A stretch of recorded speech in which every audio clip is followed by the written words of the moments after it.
سو آخرت پر ایمان کے بارے میں جو پہلی بات ہے کہ اسے کیوں ہونا چاہیے، اس کا جواب قرآن نے یہ دیا ہے، دو جوابات۔ ایک کہ دنیا کی زندگی آخرت کی زندگی کے بغیر نامکمل ہے، چنانچہ اللہ تعالیٰ نے یہ فرمایا کہ دنیا میں اللہ نے جو کچھ بھی بنایا ہے اس کو جوڑا جوڑا بنایا ہے۔ رات ہے، رات کے اندر خوبی ہے، رات میں آدمی آرام کرتا ہے، لیکن رات دن کے بغیر نامکمل ہے۔ دن میں روشنی ہے، دن میں آدمی کام کاج کرتا ہے لیکن تھک جاتا ہے، تو رات کے سکون اور دن کی روشنی میں کام کاج کا امکان، یہ دونوں مل کر ایک حقیقت کو مکمل کرتے ہیں۔ یہی ہے جو انسانوں میں بھی، حیوانوں میں بھی، پلانٹس میں بھی اللہ تعالیٰ نے اصول کے طور پر بات طے کی ہوئی ہے۔ تو اللہ تعالیٰ یہ فرماتے ہیں کہ اگر تم دنیا کی زندگی پر غور کرو تو اس میں بھی تم یہ محسوس کرو گے کہ بعض ایسے فلاز ہیں کہ جن کے ہوتے ہوئے آدمی یہ محسوس کرتا ہے کہ یہ بھی جوڑے کا ایک پارٹنر ہے، یہ خود سے مکمل نہیں ہے۔ وہ خامیاں کیا ہیں؟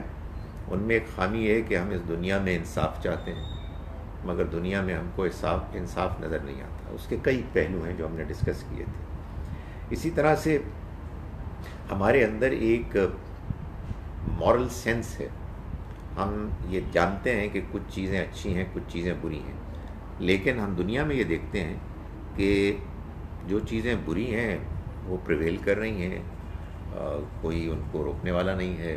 جو چیزیں اچھی ہیں وہ کوئی بہت زیادہ نمایاں نہیں ہوتی، ان کو بہت پروموٹ نہیں کیا جاتا۔ آدمی بے چین رہتا ہے اور یہ سوچتا ہے کہ آخر یہ ہمارے اندر کی اپریسیشن کس وجہ سے ہے۔ بالکل اسی طرح سے قرآن مجید سے معلوم ہوتا ہے کہ دنیا میں انسان اگرچہ کہ خوش رہنا چاہتا ہے، انجوائے کرنا چاہتا ہے، مطمئن ہونا چاہتا ہے، مگر بالعموم دو چیزیں ہیں کہ جو اس کی زندگی میں اس کو کہیے کہ تنگ کرتی ہیں۔ ایک گزری ہوئی زندگی کے ماضی کے غم، پچھتاوے، اور ایک آنے والی زندگی مستقبل کے اندیشے، خوف۔ دنیا کی زندگی ان دو چیزوں میں پھنسی ہوئی ہے۔ And last but not the least, دنیا کی زندگی کا سب سے بڑا فلا، سب سے بڑا پرابلم موت ہے۔ انسان مرنا نہیں چاہتا، لیکن موت ہے کہ جو انسان کو فیس کر رہی ہے سب کو، اور انسان اس کو کسی صورت بھی ماننے کے لیے تیار نہیں۔ قرآن نے بتایا کہ یہ ساری کی ساری خامیاں آخرت کی زندگی پوری کر دے گی۔ انسان کو وہاں آخری حد تک انصاف ملے گا، انسان کے ضمیر میں جو کچھ بھی توقعات ہیں وہ آخری حد تک پوری ہوں گی۔ جنت کی زندگی وہ زندگی ہوگی جس میں قرآن نے کہا کہ نہ کوئی مستقبل کا خوف اندیشہ ہوگا، نہ کوئی ماضی کا غم پچھتاوا ہوگا، اور آخرت میں جنت میں موت ختم ہو جائے گی۔ تو دنیا کے جتنے مسائل ہیں وہ آخرت کی زندگی پورا کر دے گی۔ چنانچہ دنیا کی زندگی کا جوڑا، پارٹنر آخرت کی زندگی ہے۔ آخرت کی زندگی میں کیا فلا ہے کہ جس کو دنیا کی زندگی پورا کرتی ہے؟ آخرت کی زندگی بے معنی، اگر اس سے پہلے ایک امتحان، آزمائش کی زندگی پہلے نہ ہو۔ تو یہ دنیا کی زندگی اصل میں وہ امتحان ہے کہ جس امتحان کا نتیجہ آخرت کی زندگی ہے۔ تو آخرت کو کیوں ہونا چاہیے؟ اس کی ایک وجہ یہ ہے کہ آخرت کو مانے بغیر دنیا کی زندگی سمجھی نہیں جا سکتی۔ دنیا کی زندگی نامکمل ہے، دنیا کی زندگی ایک پزل ہے، ایک مسٹری ہے، جو بھی آپ ڈرامہ ہے، کھیل کود تماشا ہے، وٹ ایور۔ یہ پہلا جواب تھا۔ دوسرا جواب اس سوال کا کہ آخرت کی زندگی کیوں ہونی چاہیے، قرآن نے یہ دیا کہ اگر آپ اللہ کو مانتے ہیں تو پھر آپ کے لیے آخرت کو ماننا ضروری ہے۔ اس لیے کہ آپ اگر اللہ کو مانتے ہیں تو کیا مانتے ہیں؟ ظاہر ہے کہ اللہ کو ماننا کوئی فلسفیانہ ماننا تو نہیں ہے نا، کہ وہ ایک علت العلل ہے، دا فرسٹ کاز، جیسے فلاسفرز کہتے ہیں۔ قرآن ہم کو یہ بتاتا ہے کہ ہم اللہ کو مانتے ہیں تو ہم اس کی صفات سے اس کو پہچانتے ہیں. ہم جانتے ہیں کہ اس کے ایٹریبیوٹس ہیں. وہ ایٹریبیوٹس ہیں کہ جن سے ہم اللہ سے جڑتے ہیں, ہم اللہ کے ساتھ تعلق قائم کرتے ہیں. ہم اس دنیا میں اس کو دیکھے بغیر اس کے ساتھ کانٹیکٹ رکھتے ہیں, کمیونیکیشن رکھتے ہیں, اپنی زندگی اس کی صفات کی روشنی میں گزارتے ہیں. اور اس کی میں نے آپ کو بہت سی مثالیں دیں اللہ پر ایمان کے بارے میں گفتگو کرتے ہوئے. قرآن یہ کہتا ہے کہ اس کی بہت سی صفات ایسی ہیں کہ جو اس بات کا تقاضا کرتی ہیں کہ آخرت ہونی چاہیے. ان میں سے سب سے پہلی صفت تو اس کی صفت عدل ہے. اللہ عدل انصاف کرنے والا ہے. تو یہ کیسے ہو سکتا ہے کہ اللہ تعالیٰ عادل ہے, انصاف کرنے والا ہے, قائم بالقسط ہے, اور دنیا کی زندگی کے بعد کوئی آخرت کی زندگی نہیں ہوگی, جبکہ دنیا کی زندگی میں ہمیں اتنی زیادتیاں, ظلم نظر آتے ہیں کہ جن کو دیکھ کے ہم پریشان ہو جاتے ہیں.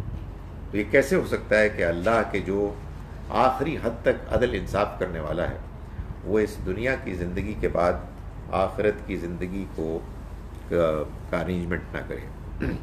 دوسری بات ہم نے پڑھی تھی جو میں نے بیان کی تھی کہ قرآن کہتا ہے کہ اللہ وائز ہے, حکیم ہے, اللہ الحکیم ہے. تو قرآن نے یہ کہا کہ اس دنیا کی زندگی کو دیکھ کر اگر انسان یہ کہے کہ یہی زندگی ہے, بنانے والے نے اس کے علاوہ کچھ نہیں بنایا, تو پھر ماننا پڑے گا کہ یہ تو ایک کھلندڑے کا کھیل ہے, بنانے والے نے ویسے ایسی مذاق کیا ہے. کچھ لوگوں کو طاقتور بنایا, کچھ لوگوں کو کمزور بنایا ہے, کچھ لوگوں کو جابر بنایا ہے, کچھ لوگوں کو مجبور بنایا ہے, کچھ کو امیر بنایا, کچھ کو غریب بنایا, اور کھیل کر رہا ہے. اس کو دیکھتے کیا ہوتا ہے. تو نہیں, قرآن نے کہا کہ ایسا نہیں ہے, بلکہ اللہ تعالیٰ نے یہ دنیا کی زندگی ابس بیکار نہیں بنائی, بلکہ اس کے پیچھے ایک مقصد ہے. اس نے اس دنیا کی زندگی میں لوگوں کو موقع دیا ہے, آزادی دی ہے کہ وہ جو چاہیں کریں, لیکن اس نے یہ آزادی ان کو اس لیے دی ہے کہ ایک اور زندگی آنے والی ہے کہ جس زندگی کے آنے کے بعد یہاں کی زندگی میں جو کچھ لوگ کر رہے ہیں ان کے تمام معاملات ٹھیک ہو جائیں گے. یعنی معلوم ہو جائے گا کہ اب فیصلہ نتیجہ سامنے آ گیا ہے اور اللہ کی دنیا کو بنانے کی حکمت, وزڈم بالکل واضح ہو جائے گی. اسی طرح سے قرآن سے معلوم ہوتا ہے کہ اللہ رحم کرنے والا ہے, مرسیفل ہے, رحمان و رحیم ہے. قرآن کا کہنا یہ ہے کہ اگر اللہ رحمان و رحیم ہے تو پھر یہ ضروری ہے کہ قیامت کا دن آئے اور آخرت ہو اور حساب کتاب ہو. اس لیے کہ دنیا کی زندگی میں جو زیادتیاں, جو ظلم, جو مظالم ہو رہے ہیں, ان کو ہم عام انسان جن کے اندر بس تھوڑی بہت ہمدردی ہے, تھوڑی بہت رحمت کا کچھ ایک جھلک ان کے اندر پائی جاتی ہے, ہم لوگ اس چیز کو دیکھ کے پریشان ہوتے ہیں, برداشت نہیں کر پاتے کہ کیسے کیسے مظالم ہو رہے ہیں. تو بھلا وہ رب, وہ خدا کہ جو رحمان و رحیم ہے, جس کی رحمت بے پناہ ہے, جس کی رحمت ہمیشہ کے لیے ہے, یہ کیسے ممکن ہے کہ وہ آخرت کا بندوبست نہ کرے. چنانچہ ہم سورہ فاتحہ میں روزانہ پڑھتے ہیں کہ اللہ تعالیٰ کی صفات رحمان و رحیم کا حوالہ ہوتا ہے کہ الحمدللہ رب العالمین الرحمن الرحیم مالک یوم الدین. اس کی رحمت بے پناہ ہے, اس کی عنایت ہمیشہ کے لیے ہے, چنانچہ وہ بدلے کے دن کا مالک ہے. اس لیے کہ جب بدلے کا دن آئے گا تو تب یہ معلوم ہوگا کہ واقعی اللہ تعالیٰ بے انتہا رحم کرنے والا ہے, اس کی رحمت ہمیشہ کے لیے ہے. اور ایک آخری چیز تھی اللہ کی صفات میں سے اللہ کی ربوبیت. اللہ نے ہم کو پرووائڈ کیا ہے, ہماری ضرورتوں کو پورا کیا ہے. اللہ نے جس طرح سے ہماری ضرورتوں کو پورا کیا ہے اس میں یہ لگتا ہے کہ وہ یہ چاہتا ہے کہ ہم دنیا کی زندگی گزاریں, دنیا کی زندگی کو گزارنا ہمارے لیے ممکن ہو جائے. اللہ یہ پوچھتا ہے کہ آخر یہ سب کچھ جو میں نے دیا ہے تو میں کیا اس کے لیے تمہیں اکاؤنٹیبل نہیں کروں گا. دنیا میں تمہارا یہ حال ہے کہ اگر تم کوئی کاروبار کرتے ہو, کوئی تم پروجیکٹ چلاتے ہو اور اس میں لوگوں کو تم امپلوائے کرتے ہو اور ان کو مراعات دیتے ہو, فیسلٹیز دیتے ہو, تو پھر ظاہر ہے کہ تم ان کو رسپانسیبل بھی کرتے ہو, ان کو تم جواب دہ بھی ٹھہراتے ہو. یہ دنیا کا انسانوں کا اصول ہے کہ جتنی پریولیجز دی جائیں گی اتنی اکاؤنٹیبلٹی ہوگی. تو یہ کیسے ہو سکتا ہے کہ اللہ تعالیٰ نے تمہیں دنیا کی زندگی میں پریولیجز پرووائڈ کی ہوں لیکن وہ تم کو اکاؤنٹیبل نہ کرے؟ چنانچہ میں نے اور آیات کے علاوہ ایک آیت سورہ تکاثر کی بیان کی تھی کہ اللہ تعالیٰ نے فرمایا کہ ثمت لتسألن یومئذ عن النعیم، پھر وہ تم سے لازماً پوچھے گا اس دن نعمتوں کے بارے میں. تو یہ آپ سمجھیں کہ خلاصہ ہے ان باتوں کا کہ جو میں نے پچھلی مرتبہ بیان کی، اور وہ اسینشلی ایک سوال کا جواب تھا کہ قرآن کی روشنی میں آخرت کیوں ہوگی، اس کا کیا جواب ہے. آج مجھ کو آپ کے سامنے ایک دوسرے سوال کا جواب دینا ہے قرآن کی روشنی میں کہ آخرت کیسے ممکن ہے. یعنی آخرت ہونی چاہیے یہ مان لیا تھوڑی دیر کے لیے، تو یہ تو کوئی ضروری نہیں ہے کہ جو چیز ہونی چاہیے وہ ہوں گی. بھئی آپ کی خواہش ہے کہ ہونی چاہیے، ہوگی کہ نہیں ہوگی یہ تو کوئی ضروری نہیں ہے. تو دوسرا سوال یہ پیدا ہوتا ہے کہ آخرت کیسے پاسبل ہے، ہاؤ از اٹ پاسبل. یہ سوال بھی قرآن سے معلوم ہوتا ہے کہ اس کے دو پہلو ہیں.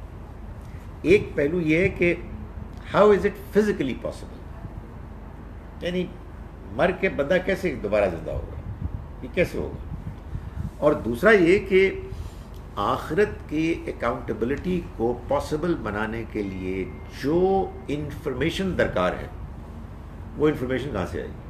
بھائی آپ جواب دہی اکاؤنٹیبلٹی کیسے کریں گے جب آپ کے ساتھ معلومات ہی نہیں ہے، آپ کے پاس انفارمیشن کی کمی ہے. سو اکاؤنٹیبلٹی تو نہیں ہو سکتی. پہلا جو سوال ہے وہ اس کا جواب دینے سے پہلے میں آپ کو دو آیات کے ذریعے سے یہ بات کنوے کرنا چاہتا ہوں کہ اللہ تعالیٰ یہ سوال پیدا کرتا ہے اور کیسے پیدا کرتا ہے یہ بھی ایک دلچسپ چیز ہے. اللہ تعالیٰ کفار کے اعتراضات کو نقل کرتا ہے. آپ قرآن مجید کو جب پڑھیں گے نا تو قرآن کئی پہلوؤں سے بڑی عجیب کتاب ہے. اس میں ایک پہلو یہ بھی ہے کہ عام طور پر آپ یہ دیکھتے ہیں کہ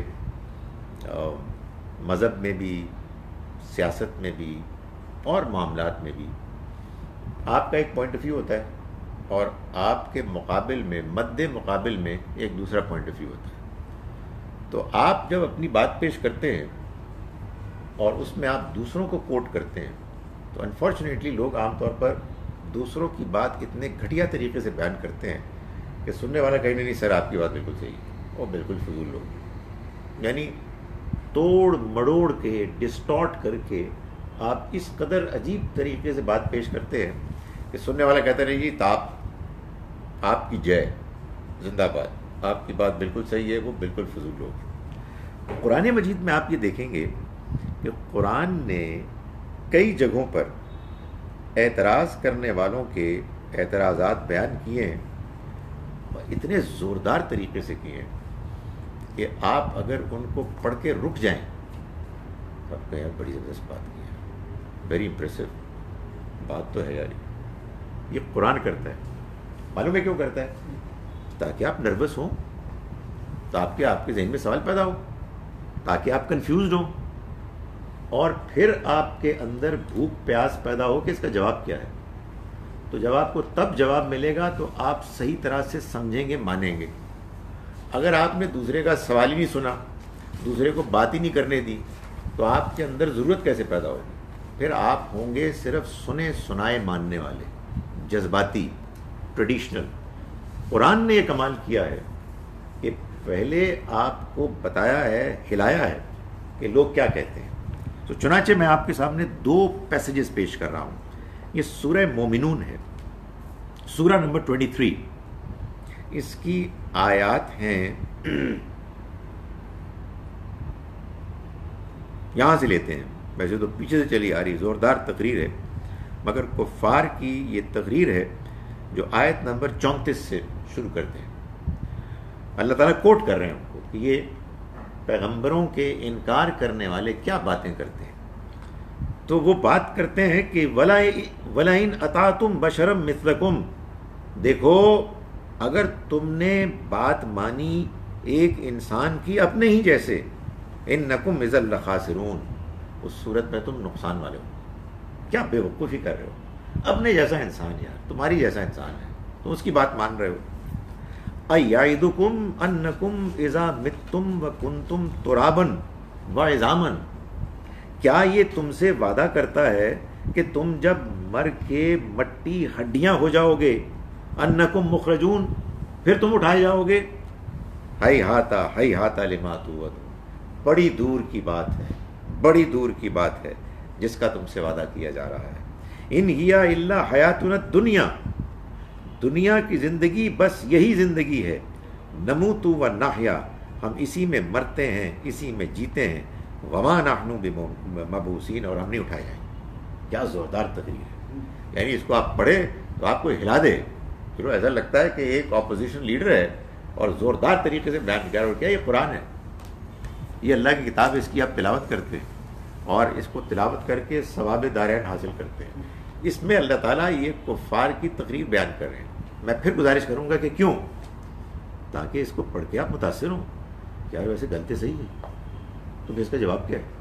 جواب کے اندر یہ پریشانی پیدا ہوگی نا، تو پھر آپ جواب تلاش کریں گے اور آپ کو جواب سمجھ میں آئے گا.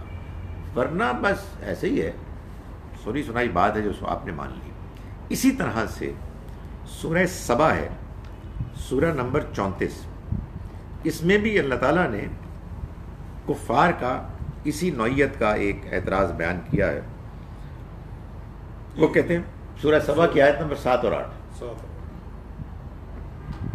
بعض اوقات آدمی اس لیے نہیں بتاتا کہ وہ جانے کہ لوگ سن بھی رہے ہیں کہ نہیں، اور بعض اوقات اس لیے ہوتا ہے کہ آدمی بھول جاتا ہے. اس وقت نہ بتانے کی دوسری وجہ تھی.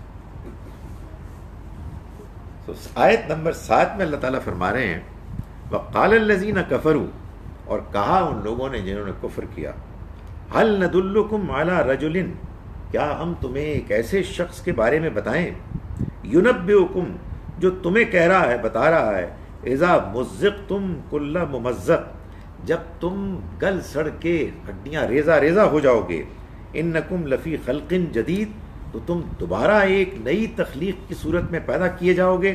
افطرا علی اللہ کذبا، وہ اللہ پر جھوٹ باندھتا ہے. ام بھی جنہ، یا اسے جنون ہو گیا ہے. بل الذین لا یؤمنون بالآخرہ، یہ قرآن کا جواب ہے. تو آپ یہ دیکھیں کتنے زوردار طریقے سے یہ دو پیسیجز میں نے نمونے کے طور پر بیان کیے ہیں. ورنہ قرآن مجید ان کی بات انہی کے بیان کے زور و شور کے ساتھ پیش کرتا ہے اور لوگوں کو بتاتا ہے کہ بھائی یہ ہیں کہ جو وہ کہہ رہے ہیں. میں اس لیے بڑا حیران ہوتا ہوں آنیسٹلی. ضمنی بات ہے، وہی والی بات کہ لیکچر چھوٹا ہو اور ٹائم زیادہ ہو تو آدمی ضمنی بات بھی کر دے. ضمنی بات یہ ہے کہ I'm always surprised کہ قرآن کے پڑھنے والے یہ کیسے کہتے ہیں کہ اگر کسی نے گستاخی کی تو ہم اس کو مار دیں گے.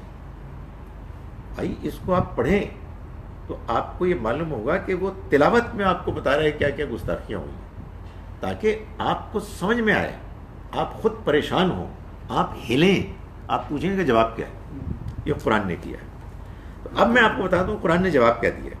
اچھا، اس میں ایک اور ضمنی طور پر ایک بڑی دلچسپ چیز جو سامنے آتی ہے وہ یہ ہے کہ قرآن یہ سمجھا رہا ہے کہ جس کو آپ کہتے ہیں نا زور کلام، یہ کچھ نہیں ہوتا. مطلب ہوتا ہے لیکن اس سے امپریس ہونے کی ضرورت نہیں ہے. آپ دیکھیں دونوں آیات میں جو ہم نے پڑھی ہیں کیا زور کلام تھا.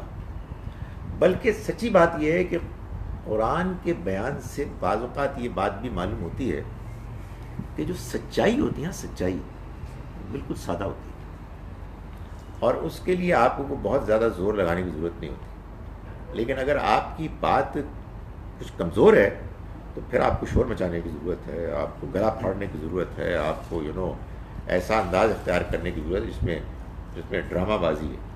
تو اب قرآن نے اس سوال کا کہ مرنے کے بعد دوبارہ زندگی کیسے ہو سکتی ہے جو جواب دیا ہے، اس کے آپ سمجھیں کہ 3 پہلو ہیں.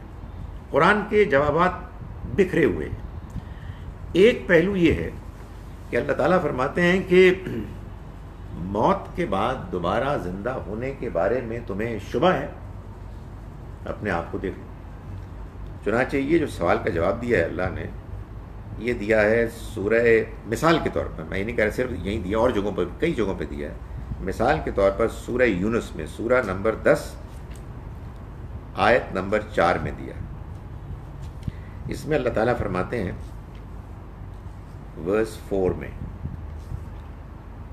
کہ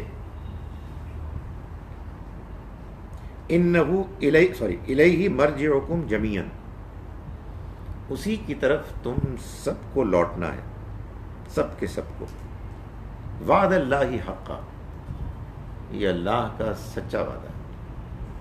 یہ تو میں نے، یہ تمہید ہے، جو بات ہے وہ صرف ایک جملہ ہے، انہو یبدأ الخلق، وہی ہے کہ جس نے پہلی مرتبہ پیدا کیا، ثم یعیدہ، پھر وہ دوہرا لے، وہ دوہرا دے، بالکل سمپل بات، پہلی مرتبہ اس نے پیدا کیا and he is going to repeat it.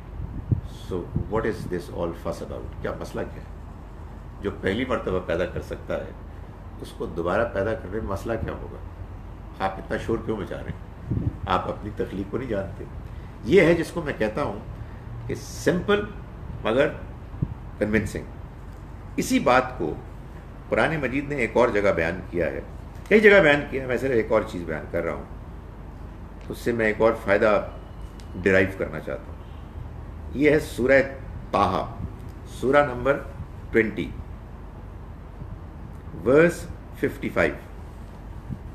یہ جناب وہ آیت ہے جو آیت میں اور آپ پڑھتے ہیں، یہ خواتین نہیں، ہم مرد، لیٹس ڈسکریمنیٹ، ہم لوگ پڑھتے ہیں، یہ کم پڑھتی ہیں، کیونکہ یہ لوگ نہیں جاتے قبرستان جب ہم دفن کرتے ہیں۔ تو آپ کو معلوم ہے نا کہ جب قبر بن جاتی ہے اور تیار ہو جاتی ہے تو وہ کہتا ہے گورکن کے مٹی ڈالیں، تو آپ مٹی ڈالتے ہیں 3 مرتبہ، معلوم ہے؟ ایک آیت پڑھتے ہیں، وہ آیت یہی ہے۔ یہ آیت کیا کہتی ہے؟ یہ آیت کہتی ہے منہا خلقناکم، اسی میں سے ہم نے تم کو پیدا کیا، وفیہا نعیدکم، اور اسی میں ہم تم کو لوٹا دیتے ہیں، ومنہا نخرجکم تارۃ اخری، اور اسی میں سے ایک مرتبہ پھر تمہیں اٹھا لیں۔ کیا بات ہے! اس کو ہم پریکٹیکلی جب ڈالتے ہیں مٹی، ہمارا اپنا رشتہ دار، ہمارے اپنے سگے، وہ جب فوت ہوتے ہیں اور ان کو دفن کر دیتے ہیں تو 3 مرتبہ مٹی پھینکتے ہیں، اور یہ آیت پڑھتے ہیں، اس کا ایک ایک جملہ ایک ایک پھینکنے کے اوپر، کتنی مؤثر چیز ہے۔ اسی میں سے ہم نے تم کو پیدا کیا، اسی میں ہم تم کو لوٹا دیں گے، اور اسی سے ہم تم کو ایک مرتبہ پھر اٹھائیں گے۔ تو قرآن مجید کے اس سوال کا جواب کہ آخر کیسے مرنے کے بعد ہم دوبارہ زندہ ہوں گے، پہلا جواب یہ ہے کہ بھائی جس نے تم کو پہلی مرتبہ پیدا کیا، اپنے آپ کو دیکھ لو، وہ دوبارہ بھی پیدا کر سکتا ہے۔ اس کی اور تفصیلات ہیں جو ظاہر ہے کہ قرآن میں جگہ جگہ بیان ہوئی ہے، میں اس کو اس وقت بیان نہیں کر رہا، جس میں اللہ نے انسان جب ماں کے پیٹ میں جس طرح ہوتا ہے، دھیرے دھیرے مختلف سٹیجز سے گزر کے پیدا ہوتا ہے، اس کو بیان کیا، اور یہ کہا کہ تم نے کبھی غور نہیں کیا، یہ معجزہ ہوتا ہے اور تم پیدا ہوتے ہو۔ تمہارا خیال ہے کہ جو میں یہ کرتا ہوں میں دوبارہ تمہیں مارنے کے بعد نہیں کر سکوں گا؟ کتنی عجیب بات ہے جو اس پہ تم شک کرے۔ دوسری جو بات قرآن نے کہی اس کے علاوہ، وہ ہے اپنے پودوں اور فصلوں کو دیکھو۔ یہ بات قرآن مجید نے بیان کی ہے سورہ حدید میں، کئی جگہ بیان کی ہے۔ آپ کو یاد ہوگا کہ ہم نے اس کو پڑھا تھا سورہ اعراف کی ایک آیت۔ اگر کہیں سے ہلکی بھی یس ہاں کی آواز آ گئی نا تو کمال ہو جائے، آئی ول بی تھرلڈ۔ کچھ یاد پڑ رہا ہے، اس کو کہتے گول مول جو It's about to come. It's about to come. سورہ حدیدی میں آپ کو یاد ہوگا کہ جو میں نے آپ کو مثال سے سمجھانے کی کوشش کی تھی کہ کیسے قرآن کے 2 اپیرنٹلی ڈسکنیکٹڈ انکوہرنٹ پیسیجز ملتے ہیں، اور اللہ نے بادلوں کی بارش کی مثال دے کے یہ بتایا تھا کہ ہم تم کو دوبارہ زندہ کر لیں گے۔ یہ سورہ حدید ہے، سورہ نمبر 57، اس کی آیت نمبر ہے 17، آیت نمبر 17۔ اس میں اللہ تعالیٰ فرماتے ہیں اعلموا ان اللہ یحیی الارض بعد موتہا، جان لو کہ اللہ زمین کو زندہ کرتا ہے اس کی موت کے بعد۔ قد بینا لکم الآیات، ہم تمہارے سامنے آیات کو واضح کرتے ہیں، لعلکم تعقلون، تاکہ تم عقل سے کام لو۔ یعنی تم یہ دیکھتے ہو کہ تمہارے سامنے زمین ہوتی ہے، سوکھی ہوئی ہوتی ہے، مردہ پڑی ہوئی ہوتی ہے، اور اس کے بعد ہم بارش برساتے ہیں اور اس میں ہریالی ہو جاتی ہے، فصلیں اگتی ہیں۔ ہر سال ایسا ہی ہوتا ہے، یعنی زمین پر زندگی، زندگی کے بعد موت، موت کے بعد پھر زندگی۔ اللہ نے تمہارے لیے اس دنیا میں تمہاری خوراک کا بندوبست کرنے کے لیے یہ عمل سالانہ ہر سیزن ڈیزائن کیا، اور اس میں مقصد یہ ہے کہ تمہیں تمہارا رزق، تمہاری ضرورت کے لیے خوراک ملے، اور تمہیں یہ ریمائنڈر ملے کہ موت کے بعد دوبارہ زندگی ہو جائے گی۔ خدا کے لیے کوئی مشکل نہیں۔ جو تمہارے سامنے یہ ڈیمونسٹریشن ہر سیزن میں ہر سال کرتا ہے، وہ آخر ایک مرتبہ تمہیں مارنے کے بعد جب ضرورت پڑے گی دوبارہ زندہ کیوں نہیں کر سکے گی؟ So there should be no problem. تیسری جو بات قرآن نے کی وہ یہ کی کہ تم ذرا اپنے گرد و پیش کو دیکھو، اس کائنات کو دیکھو جس کو کہ اللہ نے بنایا ہے، اور کتنا زبردست بنایا ہے۔ جو اس کو بنا سکتا ہے وہ تمہیں بنا کر دوبارہ کیوں نہیں بنا سکتا؟ یہ سورہ نازعات ہے، سورہ نمبر 79، اس کی آیات ہیں 27 آنورڈس۔ سورہ نازعات،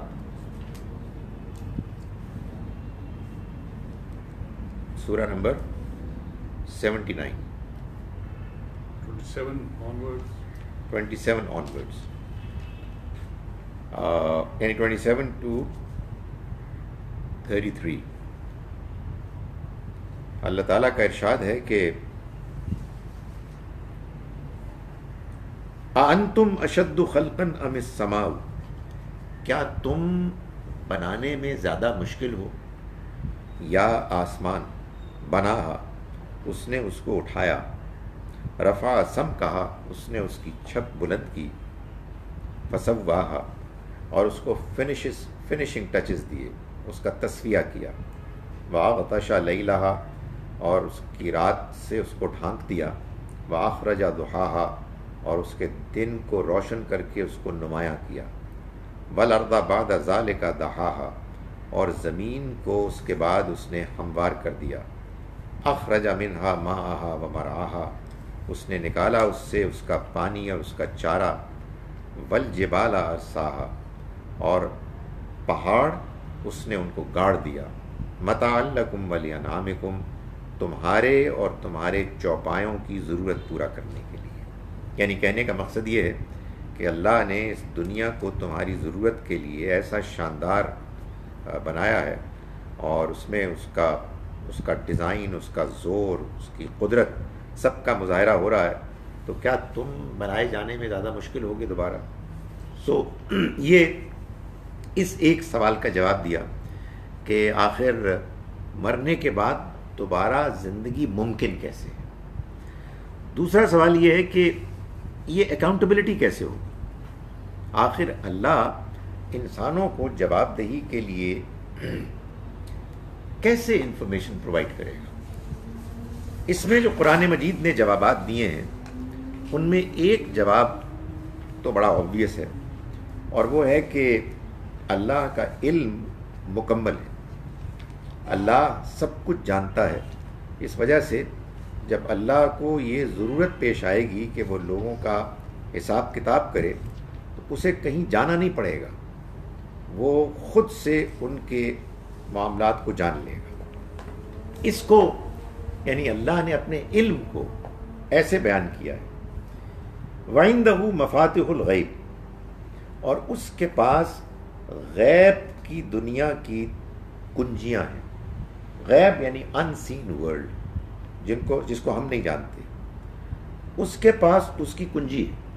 یعنی مطلب یہ ہے کہ اگر آپ جانیں گے اس کو تو آپ اسی طرح سے جان سکتے ہیں کہ وہ آپ کو کی پرووائڈ کرتے ہیں، ادروائز آپ نہیں جان سکتے.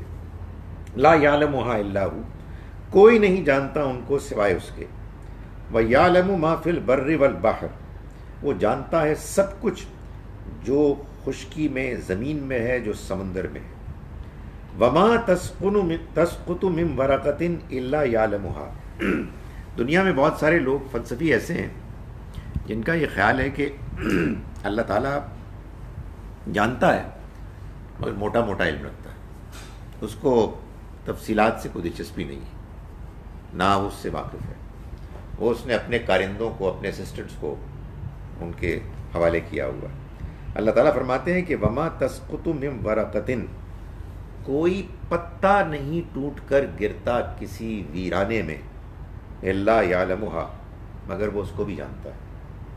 ولا حبۃ فی ظلمات الارض، اور نہیں کوئی بیج دانہ بویا جاتا ہے زمین کے اندھیروں کے اندر. ولا رطب ولا یابس، اور نہ کوئی خشک ہے نہ کوئی تر چیز ہے، الا فی کتاب مبین، مگر یہ کہ وہ ایک کھلی کتاب میں درج ہے. یعنی ہر چیز سے وہ واقف ہے، اس لیے اس کو حساب کتاب لینے میں کوئی زحمت نہیں، اسے کوئی مشکل نہیں. یہ پہلی بات اس نے کی ہے. اسی بات کو اللہ تعالیٰ نے ایک اور انداز میں بیان کیا ہے کئی جگہوں پر، مگر میں کوٹ کر رہا ہوں سورہ تغابن. سورہ تغابن ہے سورہ نمبر 64، جس کی آیت نمبر 4 میں اللہ تعالیٰ فرماتے ہیں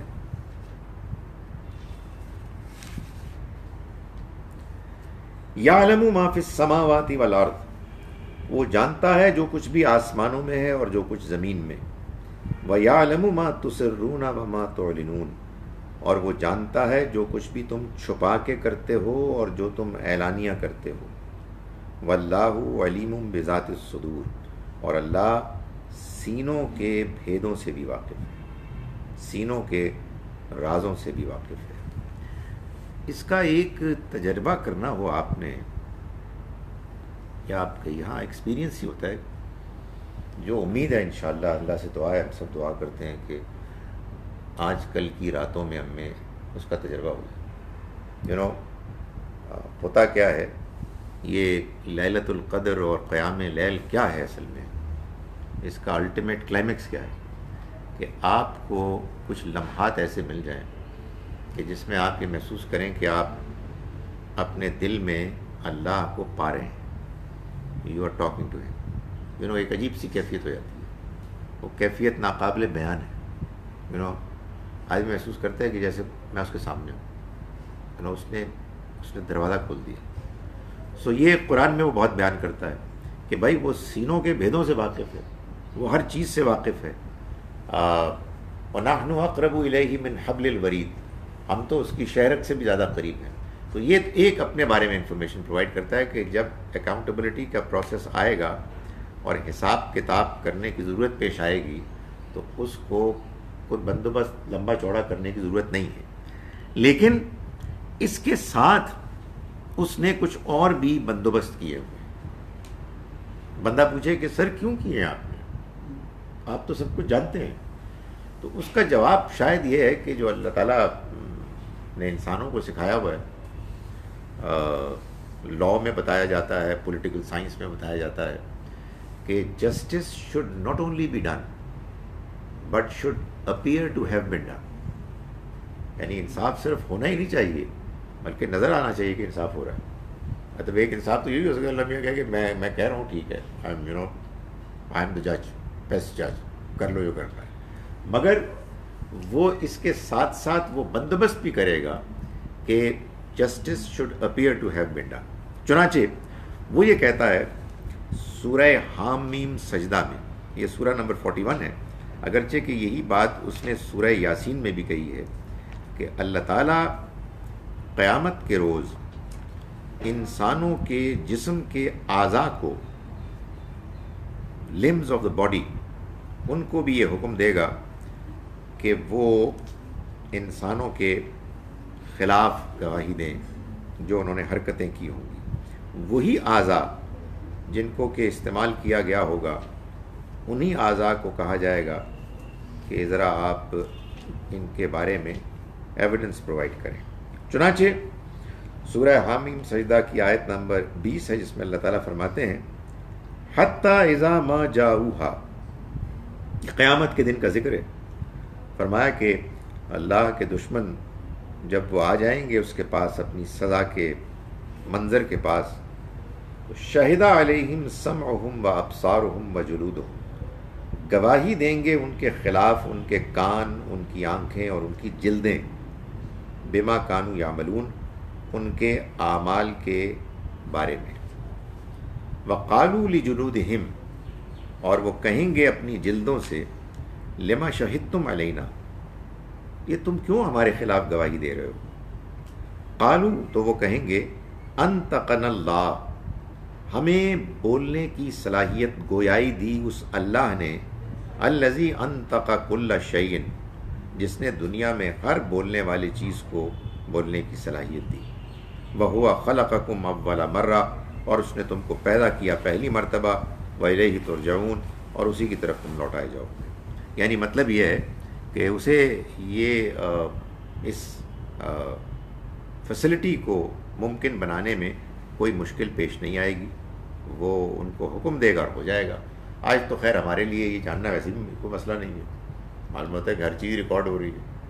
آپ فیس بک پہ جائے وہ بھی ریکارڈ ہو رہا ہے، واٹس ایپ پہ ہو، ساری چیزیں آپ کی ریکارڈڈ ہیں، کوئی چیز بچی نہیں ہے۔ سو اللہ تعالیٰ کے ہاں یہ پہلے سے معلوم ہے، میں آپ کو بتا چکا ہوں، ایسے ہی لائی ڈیٹیکٹر، ہاں جی، لائی ڈیٹیکٹرز ہیں، بالکل ایبسلیوٹلی۔ میں ایک سے زیادہ مرتبہ شاید یہ بتا چکا ہوں کہ مجھے کئی پائلٹس نے یہ بتایا ہے کہ وہ جب کریش ہو رہا ہوتا ہے تو ان کے سامنے پکچر آتی ہے، ماضی کی زندگی سامنے آ جاتی ہے، everything is right before your eyes. تو یہ معلوم ہوتا ہے کہ یہ بھی جو کچھ ہم کر رہے ہیں یہ ریکارڈ ہو رہا ہے، اور یہی سامنے آ جائیں گے اور ہم کو بتائیں گے۔ اس کے علاوہ اللہ نے دنیا میں یہ بھی بندوبست کیا ہے کہ اس نے انسانوں کو اس بارے میں آگاہ کرنے کے لیے کہ انہیں ایک دن اللہ کے ہاں مرنے کے بعد جواب دہ ہونا ہے، اس نے اپنے پیغمبر بھیجے۔ یہ جو پیغمبر ہیں ان کے بارے میں اللہ تعالیٰ فرماتے ہیں کہ یہ اصل میں گواہ ہیں، شہداء ہیں، اور یہ گواہی دیں گے۔ چنانچہ قرآن مجید نے اس کو بتایا کہ یہ ہم نے کیوں کیا ہے۔ اللہ تعالیٰ فرماتے ہیں کہ سورہ نساء 4 نمبر سورہ ہے، اس کی آیت نمبر 165 میں 165 اللہ تعالیٰ فرماتے ہیں کہ یہ ان کے بھیجنے کا جو مقصد ہے وہ ایک امپورٹنٹ مقصد یہ ہے کہ رسولا مبشرین و منذرین، یہ رسول ہم نے بھیجے خوشخبری سنانے والے بنا کر اور خبردار کرنے والے بنا کر۔ کیوں؟ لئلا یکون للناس علی اللہ حجۃ بعد الرسل، تاکہ نہ رہے انسانوں کے پاس اللہ کے سامنے پیش کرنے کے لیے کوئی حجت، ایکسکیوز، بہانہ، بعد الرسل، رسولوں کے آ جانے کے بعد۔ وکان اللہ عزیزا حکیمہ، اور اللہ تو بڑا زبردست ہے، حکمت والا ہے۔ یعنی مطلب یہ ہے کہ رسول جب آ گئے تو اب ان کے آنے کے بعد تو بات گویا کہ بالکل واضح ہو گئی کہ اللہ نے جو اس دنیا کو بنانے کی اسکیم تھی وہ کیا تھی۔ تو جن جن لوگوں کے پاس یہ پیغام رسولوں کا پہنچ گیا، ان سے اب اللہ تعالیٰ یہ پوچھے گا کہ اب بتاؤ کہ ہوا کیا، یعنی کیا بات تم تک نہیں پہنچی؟ تو قرآن نے یہ بتایا ہے سورہ اعراف میں، یہ سورہ نمبر 7 ہے، اس کی آیت ہے 6، کہ یہ اللہ تعالیٰ پوچھے گا دونوں سے۔ دنیا اللہ نے امتحان کے لیے بنائی. اللہ نے انسان کو اکوپ کیا، اس کو ضمیر دیا، اس کو عقل دی، اور اس سے چاہا کہ وہ ایک صحیح رویہ اختیار کرے. اب بعض لوگ ہیں جنہوں نے رویہ ٹھیک اختیار نہیں کیا، اور اللہ نے لوگوں کو پیغام پہنچانے کے لیے ارینجمنٹ کیا. تو معلوم ہوتا ہے کہ قرآن مجید سے کہ اللہ تعالیٰ دونوں سے پوچھے گا کہ بھائی واٹ وینٹ رانگ، ہوا کیا. تو چنانچہ اس آیت میں اللہ تعالیٰ فرماتے ہیں فَلَنَسْأَلَنَّ الَّذِينَ أُرْسِلَ إِلَيْهِمْ، ہم لازماً پوچھیں گے ان سے بھی جن کی طرف ہم نے بھیجے پیغمبر. وَلَنَسْأَلَنَّ الْمُرْسَلِينَ، اور ہم لازماً پوچھیں گے رسولوں سے بھی کہ بھائی بات نہیں پہنچی آپ کو، did you not come to learn about it, تمہیں پیغام نہیں پہنچا، تمہیں بات سمجھ میں نہیں آئی. جیسے سورہ ملک میں آیا نا، وہ کہیں گے جہنم کے فرشتے کہ الم یاتکم نذیر، تمہارے پاس کوئی خبردار کرنے والا نہیں آیا، یہ تمہارے ساتھ ہوا کیا، مطلب آج تم یہ نتیجہ کیوں فیس کر رہے ہو. تو یہ بھی قرآن بتاتا ہے کہ یہ معاملہ ہوگا حساب کتاب کا، کہ اللہ رسولوں سے بھی پوچھیں گے کہ بھائی آپ نے پیغام پہنچایا نہیں پہنچایا، اور اللہ تعالیٰ ان لوگوں سے بھی پوچھیں گے کہ جن کی طرف رسول بھیجے گئے.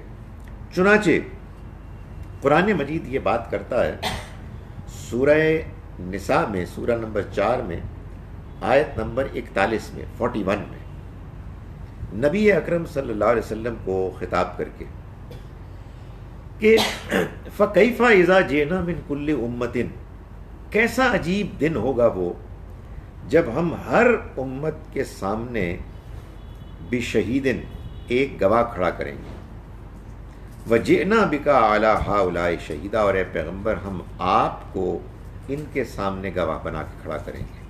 یعنی جس قوم کے پاس آپ بھیجے گئے ہیں اس قوم کے پاس، اس قوم کے سامنے قیامت کے روز اللہ تعالیٰ آپ کو گواہ کے طور پر پیش کرے گا کہ آپ نے کیا ان کو پیغام نہیں پہنچا دیا. تو اگر آپ نے پہنچا دیا تو پھر ان کا یہ ایٹیچیوڈ کیوں. چنانچہ کہتے ہیں کہ نبی صلی اللہ علیہ وسلم اس بارے میں بہت سینسٹیو تھے، اور آپ نے حجۃ الوداع کے موقع پر جب لوگوں کو خطاب کیا تو آخر میں آپ نے پوچھا کہ حل بلغت، الا حل بلغت، لوگوں میں نے تمہیں پہنچا دیا، بیکاز آپ کو یہ بات معلوم تھی کہ آپ سے پوچھا جائے گا. تو جو لوگ موجود تھے انہوں نے کہا جی کہ آپ نے پہنچانے کا حق ادا کر دیا، آپ نے ہمدردی کا، دیانتداری سے پہنچانے کا حق ادا کر دیا. اس کے بعد آپ نے فرمایا اللہ مشہد ہے، اللہ تو گواہ رہی کہ میں آئی ڈیڈ مائی جاب. یہاں بھی اس آیت میں بھی کہتے ہیں کہ جب ایک مرتبہ کوئی اور آپ کے ساتھی یہ آیت پڑھ رہے تھے تو آپ اس سے بہت آپ دیدہ ہوئے، آپ کو اس کا بڑا آپ کے اوپر اثر ہوا، اس لیے کہ ظاہر ہے کہ یہ اکاؤنٹیبلٹی ایک مشکل اکاؤنٹیبلٹی ہوگی کہ لوگوں کے بارے میں آپ سے پوچھا جائے گا کہ آپ نے بتایا ان کو، اور پھر جب لوگوں کو کے بارے میں یہ بات واضح ہو جائے گی کہ آپ نے پیغام پہنچا دیا تو پھر ان سے پوچھا جائے گا کہ آپ بتائیے کہ آپ نے کیا کیا.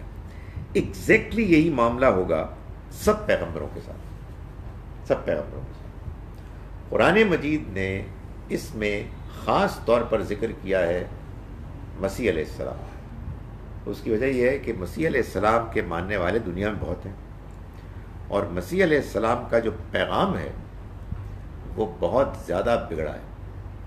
تو اللہ تعالیٰ یہ پوچھے گا مسیح علیہ السلام سے بھی اور آپ کے ماننے والوں سے بھی کہ یہ ہوا کیا، where did things go wrong. تو چنانچہ قرآن مجید سورہ مائدہ سورہ نمبر 5 کی آیت نمبر 116 میں فرماتا ہے کہ وَإِذْ قَالَ اللَّهُ، یاد کرو اس دن کو جب اللہ کہے گا یا عیسیٰ ابن مریم، اے عیسیٰ مریم کے بیٹے، انت قلت للناس، کیا تم نے لوگوں کو کہا تھا اتخذونی و امی الہین من دون اللہ، کہ تم بناؤ مجھ کو اور میری ماں کو معبود اللہ کے علاوہ. قال سبحانک، وہ جواب میں کہیں گے کہ پاک ہے تو ہر عیب سے. ما یکون لی ان اقول ما لیس لی بحق، میری کیا مجال کہ میں کوئی ایسی بات کہتا کہ جس کے کہنے کا مجھے کوئی حق نہیں تھا. ان کنت قلتہ فقد علمتا، میں نے جو کچھ کہا تو اس کو جانتا ہے، تعلم ما فی نفسی، میں نہیں جانتا جو تیرے نفس میں ہے، تو جانتا ہے جو میرے نفس میں ہے، ولا عالم ما فی نفسک، اور میں نہیں جانتا جو تیرے نفس میں ہے، انک انت علام الغیوب، یقیناً تو غیب کی باتوں سے پوری طرح واقف ہے۔ سو گویا کہ قرآن مجید نے یہ بتایا کہ آخرت میں اکاؤنٹیبلٹی کے معاملے میں اللہ تعالیٰ نے علم کا وہ مکمل بندوبست کیا ہوا ہے۔ ہاں ایک چیز رہ گئی، ایک چیز جو ایک اور بیان کی قرآن نے، وہ ہے فرشتے۔ فرشتے بھی لکھ رہے ہیں باقاعدہ حساب کتاب۔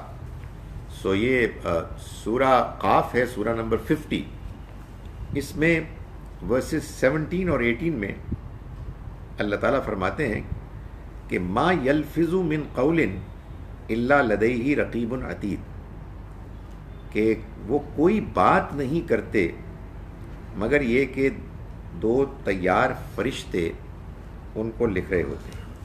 یعنی ان کے بارے میں بتایا کہ ایک دائیں طرف ہے اور ایک بائیں طرف، اذ یتلقی المتلقیان، جو جب 2 لینے والے لیتے ہیں دائیں سے بھی اور بائیں سے بھی، قید بالکل تیار، ما یلفظ من قول، وہ کوئی بات نہیں کرتے، الا لدیہ رقیب عتید، مگر یہ کہ ایک لکھنے والا بالکل مستعد تیار وہ لکھ رہا ہوتا ہے۔ سو یہ بھی اہتمام ہوا ہے۔ سو قرآن مجید یہ کہتا ہے کہ آخرت کے جواب دہی کے لیے جو بندوبست درکار ہے وہ اللہ تعالیٰ کے ہاں پوری طرح سے موجود اور اویلیبل ہے۔ اس کے بعد 2 چھوٹے چھوٹے سوالات ہیں جو رہ جاتے ہیں۔ ان میں سے ایک سوال یہ ہے کہ آخرت کب ہوگی؟ قرآن مجید نے اس کو کئی جگہ بیان کیا ہے، مگر ایسے بیان کیا ہے کہ یہ بتایا ہے کہ یہ سوال کفار کرتے ہیں، اور یہ سوال ایک بالکل irrelevant سوال ہے۔ آخرت کو ہونا ہے، لازماً ہونا ہے، اگر اس کا ہونا طے ہے تو پھر یہ بات کہ وہ آج ہوگی یا کل ہوگی یا پرسوں ہوگی، اس سے کوئی فرق نہیں پڑتا۔ چنانچہ سورہ نازعات 79 سورہ ہے، جس کو ابھی ہم نے ایک اور پہلو سے دیکھا، اس کی آخر کی آیات ہیں، آیت نمبر 42 سے 46 تک۔ اللہ تعالیٰ فرماتے ہیں کہ یسألونک عن الساعۃ ایان مرساہا، یہ آپ سے سوال کرتے ہیں آخرت کے بارے میں کہ وہ کب ہوگی۔ اس کے الفاظ ہیں ایان مرساہا، وہ کب لنگر انداز ہوگی۔ یہ اصل میں مذاق اڑانے والا انداز ہے، کفار مذاق اڑاتے تھے۔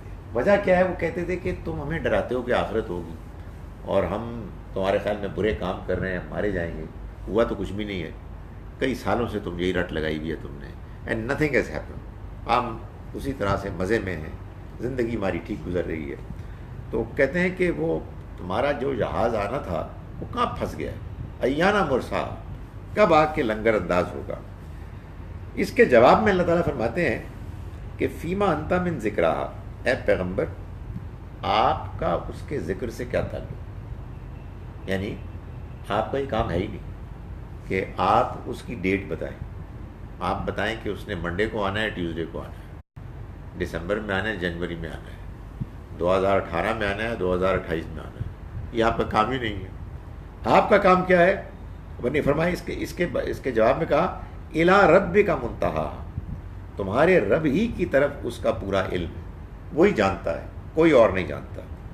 انما انت منذر من یخشا، تم تو صرف خبردار کرنے والے ہو، من یخشا، ان کو کہ جو اس سے ڈرنے والے، یعنی تمہارا کام اس سے خبردار کرنا ہے، نہ کہ اس کا ٹائم ٹیبل بتانا ہے، اس کا شیڈیول لوگوں کے سامنے پیش کرنا ہے۔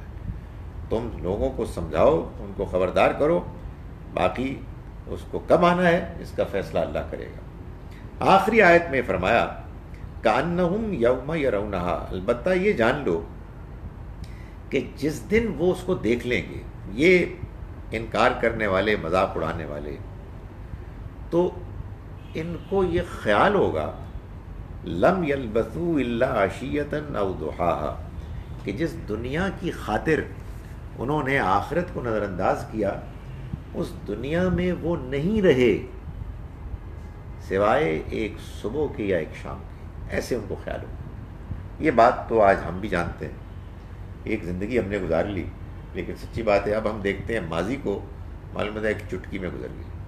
تو وہ جب آخرت میں دیکھیں گے اپنا انجام سامنے، تو کہیں گے کہ جس دنیا کی زندگی کی خاطر ہم نے یہ اپنے آپ کو برباد کیا، وہ زندگی کیا تھی؟ شاید ایک صبح تھی یا ایک شام تھی، اس سے زیادہ اس کی لمبائی طوالت نہیں تھی۔ تو قرآن مجید نے وہ کب ہوگی اس کا یہ جواب دیا، قیامت کب ہوگی۔ میں نے دیکھا ہے کہ مسلمانوں میں بھی اس کی بڑی دلچسپی ہوتی ہے کہ کچھ دسو جی کدو آئے گی، کوئی بتاؤ نا، قرب قیامت کے کچھ ہو گئے، بھائی اس کی تیاری کرو۔ نبی صلی اللہ علیہ وسلم نے فرمایا من ماتا فقط قامت قیامت، جو مر گیا اس کی قیامت آ گئی، اس کا حساب کتاب ختم ہو گیا، یعنی اس کے اعمال نامے میں کچھ نہیں ایڈ ہو سکتا۔ تو یہ ہر شخص کی قیامت ہے، باقی ایک کلیکٹیو قیامت بھی ہے جو آ جائے گی۔ ایک آخری ایک چھوٹا سا سوال ہے کہ یہ کہاں ہوگی۔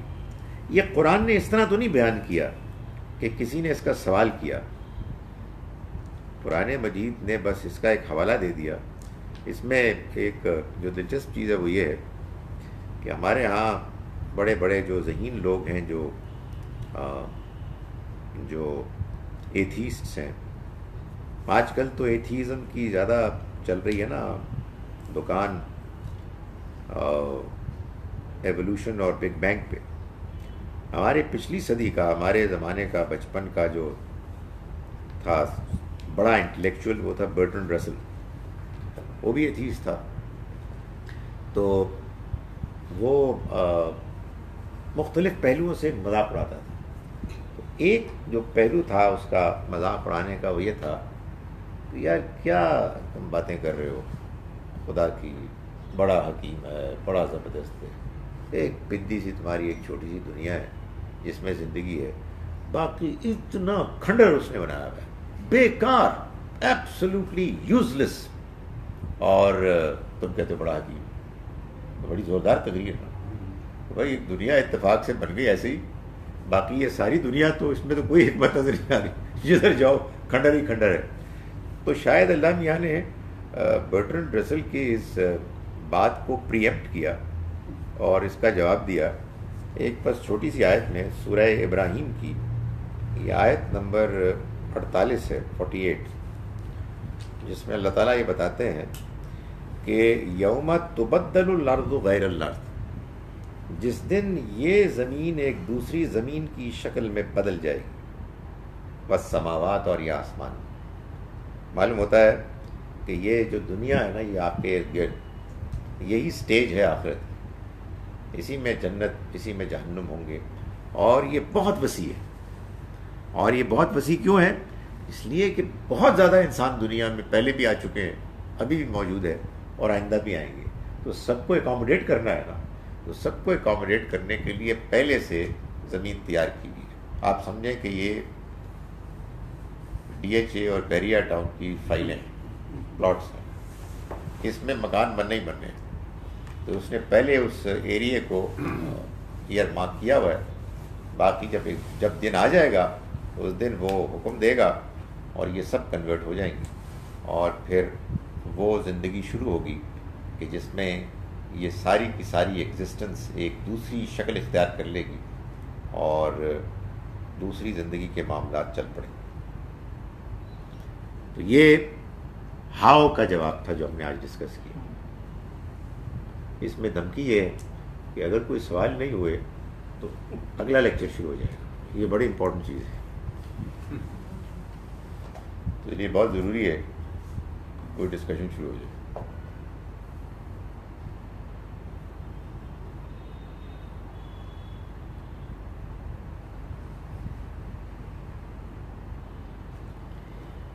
آج زیادہ تر سوری نہیں ویسے میں بتا رہی تھی کہ آج بار بار اس پہ واٹس ایپ پہ زیادہ آ رہا تھا لیلۃ القدر کے بارے میں، جی، کہ اگر وہ طاق رات اور جمعہ مل جائیں آپس میں تو بہت چانسز ہوتے ہیں کہ وہ لیلۃ القدر ہو سکتی ہے.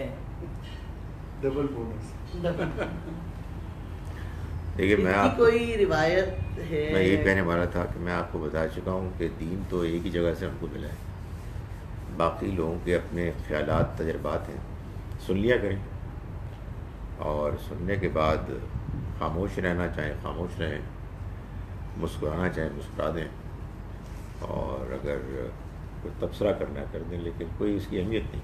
Just leave it outside the of staff. یعنی یہ ہوا کیا ہوگا؟ ہوا یہ ہوگا کہ کسی بزرگ کو کسی جمعرات کو جو 23ویں کی ہوگی اس میں ایک اچھی تہجد مل گئی ہوگی، تو انہوں نے کہا ہوگا کہ یہ تہجد ہے لیلۃ القدر. نہیں، ہم نہیں جانتے. اس لیے جس چیز کو دیکھیں، اللہ نے جس کو جتنا بیان کیا ہے اتنا ہی رکھے. ہمارے ہاں اصل میں یہ بڑی پرابلم ہے کہ لوگ دین کو بھی ایکسائٹنگ بنانا چاہتے ہیں، تو اس کوشش میں پھر وہ زیادہ سے زیادہ معلومات فراہم کرتے ہیں. مطلب دین کی معلومات تو لمیٹڈ ہی ہے نا، تو بہت زیادہ نہیں. آپ قرآن پڑھیں بس، اللہ خیر صلی اللہ علیہ وسلم یہ چاہتا ہے دنیا گزاریں بھائی، لوگوں کے ساتھ اچھا برتاؤ کریں، اپنی دنیا کمائیں، اللہ کی دی ہوئی دنیا کو انجوائے کریں، اس کا شکر ادا کریں، بندوں کی خدمت کریں. لیکن اب ایک آدمی نے مذہب کو اپنا پروفیشن بنا لیا ہے یا اپنی ایریا آف انٹرسٹ بنا لیا ہے، تو وہ مذہبی انفارمیشن پروڈیوس کرتا ہے. اگر قرآن حدیث میں نہیں تو اور تو کچھ نہیں.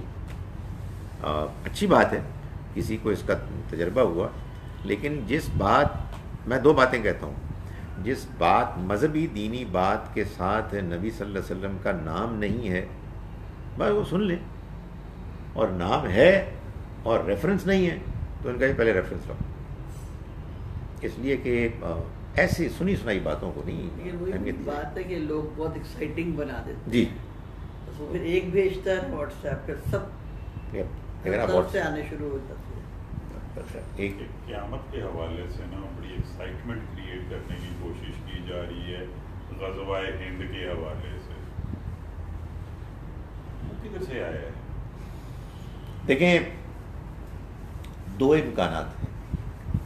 ایک تو یہ ہے کہ جیسے بعض لوگ کہتے ہیں جنہوں نے تحقیق اس میں کی کہ یہ روایات اپنی روایت کے پہلو سے کمزور ہیں، اور دوسرا یہ کہ یہ کوئی اس زمانے میں کوئی شام کے علاقے میں کوئی تھا واقعہ کہ جو ہونا تھا وہاں سے نکلنے کا. شام کا ذکر اس میں بہت ہوتا ہے. جو ہو گیا، اور اس میں کہیں کسی روایت میں جو کہ نسبتاً کمزور تھی ہند کا بھی ذکر آ گیا، اور لوگوں نے اس کو ایک بہت اہمیت دے دی.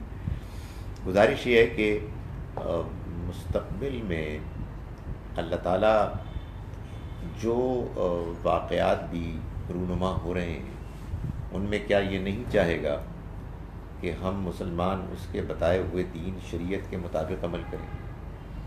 تو غزوہ ہند کیوں ہوگا؟ یعنی غزوہ ہو یا جنگ ہو اس میں بندے مارے جاتے ہیں. خدا نے یہ کہا ہے کہ ایک بندہ بھی نہیں مار سکتے آپ، تو آپ سینکڑوں ہزاروں لاکھوں بندے ماریں گے. What is the reason? نبی اکرم صلی اللہ علیہ وسلم کے زمانے میں جو غزوات ہوئے ان میں یا تو حملہ ہوا اور دفاع کیا گیا، یا پھر اللہ کے رسول کے انکار کرنے والوں کو اللہ کا عذاب اللہ کے پیغمبر کی ساتھیوں کی تلواروں سے آیا. تو یہ تو اللہ کا عذاب تھا جو ہم اور آپ کسی کو نہیں دے سکتے. اسی کی ایکسٹینشن تھی صحابہ کرام کے زمانے میں، کیونکہ وہ آپ سے میسج ریسیو کرنے والے تھے. قرآن نے ان کو یہ بتایا کہ یہ وہ ہیں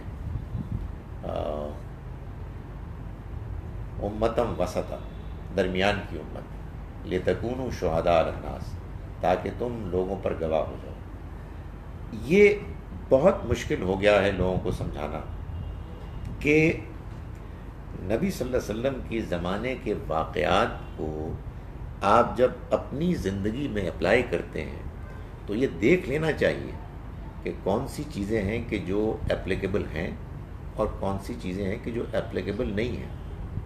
یعنی یہ بات کہ اگر آپ نے اعلان کیا کہ میں اللہ کا پیغمبر ہوں، یہ اب ہم میں سے کسی پر اپلائی نہیں ہوتا کہ ہم بھی اس سنت پر عمل کریں.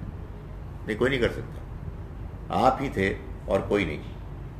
اسی طرح سے آپ کے دشمنوں پر اللہ کا عذاب آنا تھا آپ کے ساتھیوں کی تلواروں سے، یہ اب نہیں ہوگا. اب عام انسان ہے. اب آپ کو اس شریعت پر عمل کرنا ہے جس میں یہ بتایا گیا ہے کہ آپ دو ہی وجوہات ہو سکتی ہیں کہ جن کی بنا پر کسی شخص کی جان لے سکتے ہیں، اور آپ نہیں، آپ کا نظام. ایک قاتل اور ایک وہ کہ جو زمین میں فساد مچاتا ہے، جس کے ظلم زیادتی کی وجہ سے لوگوں کی جانیں، لوگوں کے مال اور لوگوں کی آبروئیں خطرے میں. ان دو وجوہات کے علاوہ کسی تیسری وجہ کی بنا پر آپ کسی کو مار ہی نہیں سکتے. تو غزوہ ہند ہوگا کیسے؟ یعنی ہم کیا کہیں گے کہ اے بھارتیو، تم مشرک ہو اور ہم تمہیں مارنے آ رہے ہیں؟ وہ تو کہتے ہیں یہاں سے شروع ہوگا اور اس طرف نکل جائیں گے، چل چلیں گے جس طرف ہمیں جانا ہے. وہی کہتے ہیں. اصل میں وہ ہمارے ہاں یہ تیاری نہیں ہے. وہ ہمارے ہاں تیار ہو رہے ہیں. ایک باقاعدہ نقطۂ نظر بہت اسٹرانگ ہے. میں اسٹرانگ اس لیے کہہ رہا ہوں کہ مذہبی حلقوں میں، اور مذہبی حلقوں سے مراد صرف طالبان، داعش، آئسس نہیں ہے. آپ کے اندر کے سو کالڈ پیسفل جو لوگ ہیں، وہ بھی جو دعوت دے رہے ہیں، اس دعوت میں وہ یہ بتا رہے ہیں کہ آپ بحیثیت مسلمان نامکمل ہیں جب تک کہ آپ اس کوشش اسٹرگل کا حصہ نہ بنیں جس اسٹرگل کا الٹیمیٹ ٹارگٹ ہے دنیا پر قبضہ کرنا، اللہ کے دین کا جھنڈا گاڑنا. جب تک یہ نہیں ہوگا اس وقت تک آپ بحیثیت مسلمان نامکمل ہیں.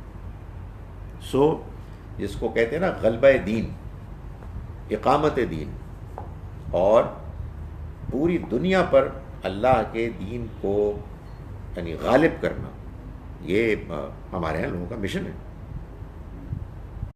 یہ بتایا جا رہا ہے جی، مدرسوں میں.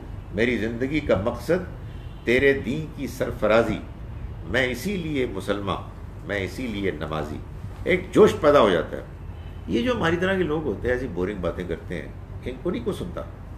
اس کے اندر ایک دیکھیں کتنی زبردست چیز ہے. اس کے اندر ایک خبر ہے، ایک اعتماد ہے کہ اسلام غالب آ جائے. یہ بالکل وقتی چیز ہے، یہ سب ختم ہو جائے گا اور انشاءاللہ یہ سب پر غالب آ جائے گا. اس لیے یہ سازش جو ہو رہی ہے اس سے زیادہ متاثر نہ ہو. اور ہو کیا رہا ہے؟ بندے مرے جا رہے ہیں ہمارے بندے. خون بہہ رہا ہے مسلمانوں کا اتنی بڑی تعداد میں، کیونکہ کوئی مسئلہ نہیں، یہ ختم ہو جائے گا. تو اینی وے وہ ایک بالکل دوسری داستان ہے. اللہ تعالیٰ کے ساتھ ریلیشن شپس جو انسان میں پیدا ہوتی ہیں، جیسے آپ کہہ رہے ہیں کہ جوش اور ولولہ، اور وہ پھر ایک اسٹرانگ ریئیکشن آپ میں پیدا کرتا ہے، پھر آپ کی اٹیچمنٹ ہوتی ہے اللہ کے ساتھ. پھر آپ کا دوسری طرف یہ جو آپ کہہ رہے ہیں کہ آرگیومنٹس اینڈ ایویڈنسز، جیسے ایمانیات کی بات کر رہے ہیں، یہ آرگیومنٹس اور ایویڈنسز سے آپ لاجکلی آپ دیکھتے ہیں کہ جی ٹھیک ہے، دیر از اے گاڈ، یہ سیکوینس آف ایونٹس ہیں. پھر دوسرا ریئیکشن یا ریلیشن شپ قائم کرنا ہوتا ہے تھرو گریٹیٹیوڈ، اللہ کا شکر ادا کرنا. تو I think that is a emotion جس سے آپ کو جوائے ملتا ہے اور ہیپینس ملتی ہے. جی، تو اس پہ کچھ زیادہ آپ نے زور نہیں دیا کیونکہ آپ نے دلائل پہ زور ڈالا. بیکاز وہ سب لاجک اور ایویڈنس اور آرگیومنٹس پہ. میں نے ابھی نماز روزے میں بات نہیں کی نا، ابھی تو ہم اس پہ آ رہے ہیں. دیکھیں گزارش یہ ہے، ہماری شخصیت میں دو چیزیں ہیں. میں اندر کی شخصیت کی بات کر رہا ہوں. ایک ہے ایموشنز اور ایک ہے عقل، انٹلیکٹ. دونوں قرآن سے تو معلوم ہوتا ہے کہ ایک ہی اینٹی ہے. ہماری پرسنالٹی، ہمارا نفس دونوں پر مشتمل ہے. جو آپ بات بیان فرما رہی ہیں بالکل ٹھیک ہے، اصل میں دین اسی کو ٹارگٹ کرتا ہے، خدا کا شکر گزار ہونا، اس کو یاد کرنا، اس سے معافی مانگنا، اس کے آگے گڑ گڑانا، اس پر اعتماد کرنا، اپنے آپ کو چھوٹا اس کو بڑا سمجھنا، دس از دی الٹیمیٹ ٹارگیٹ. مگر یہ جو جذبات ہیں، یہ جذبات بعض اوقات غلط راستے پہ چل پڑتے ہیں. آپ کو جتنا جذبہ پیدا ہوتا ہے اللہ کے لیے، آپ دیکھیں جا کے لوگ غیر اللہ کے لیے زیادہ جذباتی ہوتے ہیں. جو جھوٹے انہوں نے خدا بنا لیے ہیں، معبود بنا لیے ہیں، ان کے لیے ان کے جذبات اتنے والہانہ ہیں، روئیں گے اپنے اپنے پوائنٹ آف ویو پر. تو اس وجہ سے یہ ضروری ہے کہ آپ کے جذبات کا رخ ٹھیک ہو. اور یہ کون کرے گا؟ یہ عقل کرے گی. سو اللہ نے اپنے کتاب پیغام کو عقل اور دل، آپ سمجھیں کہ انٹلیکچوئل ایبلٹی اور ایموشنز دونوں کو اپیل کی ہے، اور ایموشنز کو ایک حد کے اندر رکھا ہے تاکہ وہ مس گائیڈ نہ ہو جائے. یہ جو لوگ جاتے ہیں مزاروں پر اور مانگتے ہیں، کبھی آپ ان کے جذبات دیکھیں. مجھے یاد ہے اچھی طرح سے، میں آپ کو شاید پہلے بتا چکا ہوں کہ میرے پاس جب مجھے تبلیغ کرنے آتے تھے ایک کرسچن جوڑا برطانیہ میں، مسٹر اینڈ مسز ایلزوردی، تو مسز ایلزوردی پیشنیٹلی دعوت دیتی تھی اور مسٹر ایلزوردی زاروں قطار روتے تھے. ان کی دعوت ہوتی تھی کہ تم کیسے ابھی تک جیزس کرائسٹ کی مرسی سے محروم، اینڈ آنسوؤں سے روتے تھے. تو یہ کیا جذبات ہیں. تو اب ان کے بارے میں ہم گفتگو کریں گے عقل سے. یوں سمجھیے کہ الٹیمیٹ گول وہی جذبات ہیں، مگر جذبات کے جو عقل کی فلٹر سے نکل کر دھل کے آئیں. ورنہ تو شیطان کو معلوم ہے کہ ہم جذباتی مخلوق ہیں، اور میں آپ کو بتا چکا ہوں کہ لوگ جذبات میں جتنے آگے ہوتے ہیں، یہ تو ہماری باتیں تو واقعی صحیح ہیں کہ وہ ڈرائی ہوتی ہیں اور وہ لوگوں کو نہیں پسند آتی. اصل میں قرآن کیا کرتا ہے؟ دلائل کے ذریعے سے آپ کو اس حقیقت کے قریب لے آتا ہے کہ جس کے قریب آنے کے بعد پھر جذبات کی ٹیریٹری شروع ہوتی ہے. تو دونوں کا امتزاج ہے. پر وہ جذبات which are linked with gratitude. So gratitude سے پھر آپ میں آ جائے گی humbleness. جی لیکن یہ بالکل ٹھیک ہے، لیکن گریٹیچیوڈ اس اللہ کے لیے جو وحدہ لا شریک ہے. ورنہ یہی گریٹیچیوڈ کے جذبات مثال کے طور پر انسانوں کے لیے ایسے ہو جاتے ہیں کہ لوگ ان کو اتنی اہمیت دیتے ہیں جتنی اللہ کو نہیں دیتے. تو اللہ تعالیٰ یہ بتاتے ہیں کہ دیکھو بات پہلے سمجھو، اور سمجھنے کے بعد اپنے جذبات کا اظہار کرو، اور اپنے ان اندر کی کیفیات کا اظہار کرو کہ جن کو برانگیخت کرنا، نمایاں کرنا دین کا کام ہے.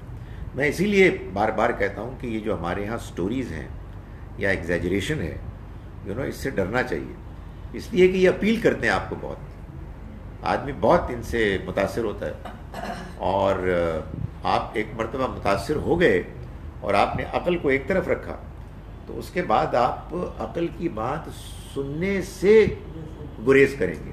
آپ کہیں گے کہ ختم، یہ تو بات ہی نہیں ہوگی، یہ تو تم کنفیوز کر رہے ہو، یعنی جو ہم نے جذبات بنا لیے ہیں ان کو خراب کر رہے ہو.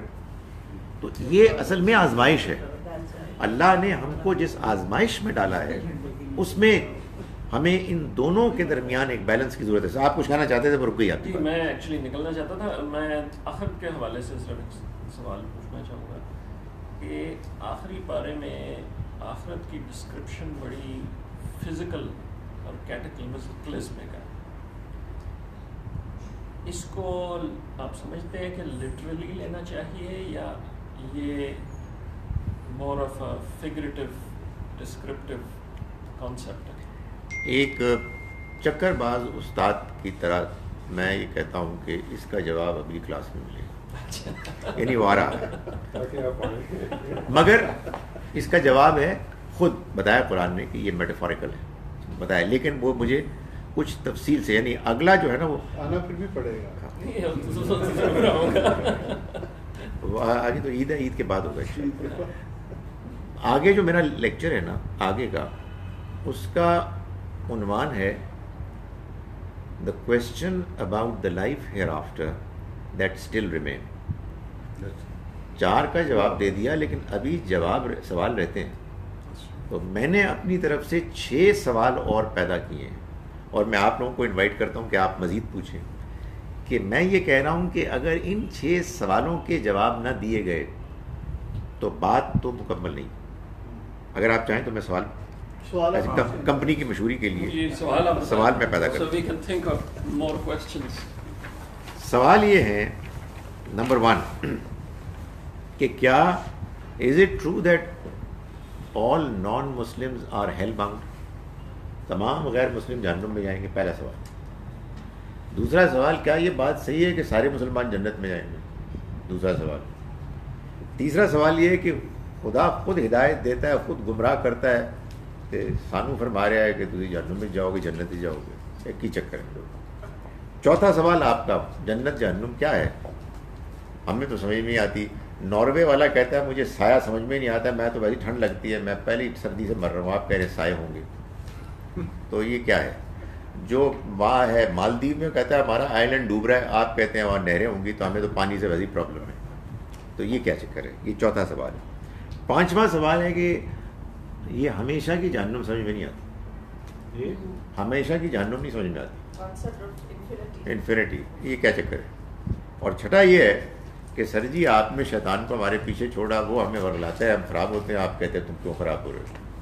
تو یہ تو 6 سوال ہیں جو میں نے اٹھائے ہیں، جن کے میں چاہوں گا کہ ان کو ہم ڈسکس کریں. اس میں ایک ویریشن ایڈ کرتا ہوں. جی کمبینیشن ہے وہ یہ کہ از دا کانسیپٹ آف جنت اور جہنم is it a mental construct? ٹھیک ہے، وہ اسی کی ڈسکرپشن میں آ جائے گا انشاءاللہ. Mental construct. ٹھیک ہے، آپ پاس ہو گئے، آپ جو بھی چاہتے ہیں what ever you imagine that's what it is for you. یہ آ جائے گا اسی میں. تو یہ 6 سوال ہیں، ان کے سب کے جواب اگلی مرتبہ نہیں ملیں گے، لیکن سلسلہ شروع ہو جائے گا. میں نے بھی تو آخر لیکچر بنانے ہیں نا. جی اور سوال؟ عزیز آپ فرسٹ ٹائم آئے ہیں، آپ کو اچھا فرسٹ ٹائم سے آپ یہ نہ سمجھیں کہ جو فرسٹ ٹائم پہلے آئے تھے وہ سوال کرتے ہیں، یہ صرف آپ کے اوپر ٹال رہے ہیں. موقع دے رہے ہیں. میرے ذہن میں آ رہا تھا اکاؤنٹیبلٹی کی جو جی. what are we going to be accountable for? Obviously our thoughts and deeds and actions in this world. کچھ تو وہ جیسے خدا کو کہتے ہیں کہ جو حقوق العباد اور حقوق مطلب نہیں کہ what belongs to God، جو ہمیں نمازیں پڑھنی ہے یا جس پہ وہ ہمیں معاف کرنے پہ نہیں، اور جہاں ہم معاملات دوسرے لوگوں کے ساتھ ہیں، جہاں ہم نے کچھ غلطیاں کی ہیں یا کسی کو تکلیف پہنچائی ہے تو ان سے بھی معاملات کرنے ہیں directly. would that be a good way of going about it کہ آپ یہ نہیں کر سکتے کہ یہ غامدی صاحب کو میں نے نہیں سنا تھا پیچھے ایک ویڈیو میں جن میں انہوں نے یہ کہا کہ اللہ تعالیٰ سے آپ معافی مانگتے ہیں لیکن جو آپ نے معاملات وہاں لوگوں کے ساتھ کیے ہیں وہ آپ کو لوگوں کے پاس بھی جانا ہے اور ان سے آپ نے تلافی کرنی ہے اور معاملات صحیح کرنے ہیں. اکاؤنٹیبلٹی کس طرح سے؟ دیکھیے ایک تو موٹی بات میں آپ سمجھیں کہ الٹ طرف سے شروع ہوتا ہوں. اکاؤنٹیبلٹی کے بارے میں قرآن مجید نے ایک موٹی بات یہ بتائی ہے کہ آپ اکاؤنٹیبل ہوں گے اس بنیاد پر کہ آپ کو کتنا واقعی معلوم ہے اور کتنا معلوم ہو سکتا تھا. یعنی ہر انسان، ہم صرف مسلمان ہی تو اکاؤنٹیبل نہیں ہوں گے، سارے انسان ہوں گے. ہم انسانوں کی ایک کیپیسٹی ہے، ایک پوٹینشیل ہے کہ ہم اتنا جان سکتے ہیں. تو جتنا ہمارے پاس انفارمیشن اور انڈرسٹینڈنگ تھی اس کے حساب سے ہم اکاؤنٹیبل ہیں. ظاہر ہے کہ ہم کو اللہ کا پیغام مل گیا، ہم نے اس کو مان لیا، ہم اس کے بارے میں اکاؤنٹیبل ہیں۔ یہ پیغام کیا ہے؟ یہ پیغام اصلاً ہمارے اندر کی جو موریلٹی ہے اس کو نمایاں کرتا ہے، یعنی اسی کا ریمائنڈر ہے، اور اس میں کچھ چیزیں ایڈ کرتا ہے، اس میں نمازیں ہیں اور ساری چیزیں بھی ہیں۔ یہ یعنی دو موٹی موٹی باتیں ہیں، اللہ کے حقوق اور بندوں کے حقوق۔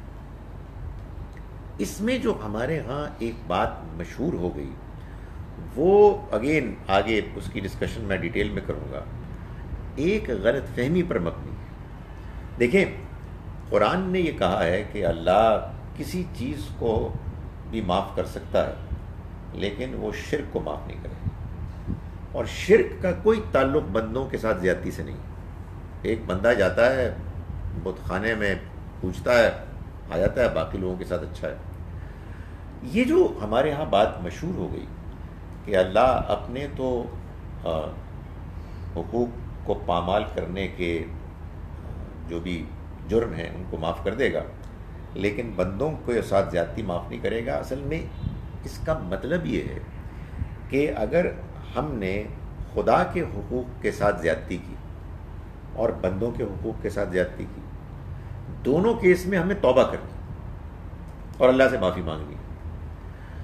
اللہ سے معافی مانگیں گے اگر مثال کے طور پر ہم شرک کے لیے، نماز نہ پڑھنے کے لیے، روزہ نہ رکھنے کے لیے، شراب پینے کے معاملے میں، تو ہمیں معافی مانگنی ہے صرف اللہ سے، یعنی ہم نے اللہ کے حق کو پامال کیا، اور ہماری اگر توبہ جینوئن ہوئی تو معاف کر دے گا۔ لیکن بندوں کے حقوق میں ہم نے زیادتی کی اور ہم نے اللہ سے معافی مانگی، تو اللہ معاف نہیں کرے گا جب تک کہ وہ بندے معاف نہیں کریں گے۔